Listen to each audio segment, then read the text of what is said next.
राजमा तैयारी करने प्रथम किसी गुंड कच्चा पियाज टमाटो अदा रसुण पेस्ट और लंका नवा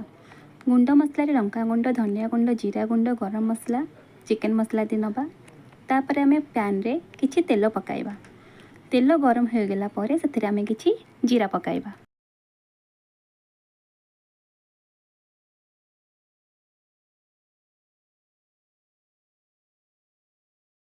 गला पर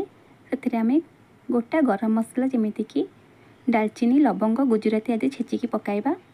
ताकू टिके फ्राए कर सारिबा पर से आम गुंड कटा पियाज दबा पियाज को आम गोल्डन ब्राउन कलर हेबा पर्यंत भाजिबा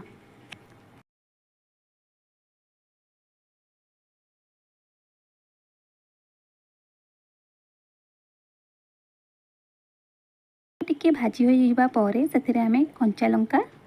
कटा जाइथिबा कंचा लंका देबा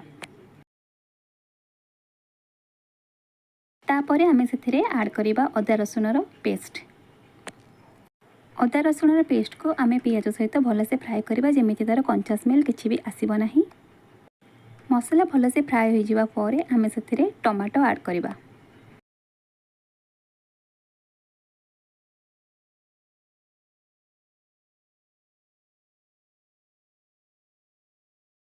मसला भलसे फ्राए हो जावा पर आम गुंड मसला जहाँ प्रथम मु कही रखी सब पकाइबा एवं ताको भलसे फ्राए करवा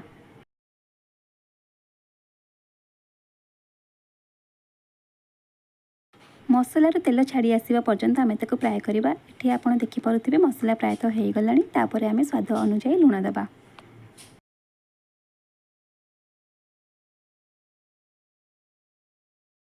लुण दे सारिबा पर पुणी थे टिके पानी दे मसला को आउ थे भलसे कषिबा मसला कषि हो जावा पर आम सिझाई रखिथिबा राजमा को से आड करवा एवं भलसे कषिबा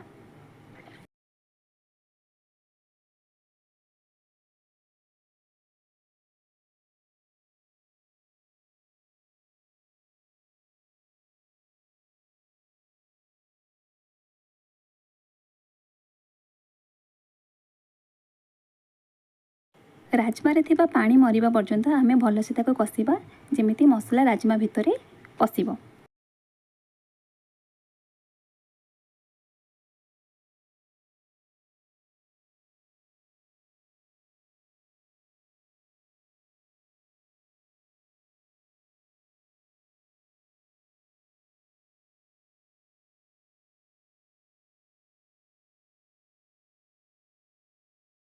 राजमा मसला सहित भलसे कषि होइजिबा परे आमे किछि पानी देई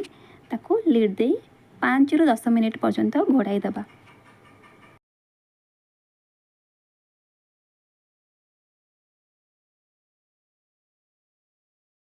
पाँच रु 10 मिनिट पर आम लिड को काढ़ा और देखा आम राजमा प्रस्तुत हो जाइए। यह आम भात रुटी किंबा परोटा सहित खाइले भल लगे।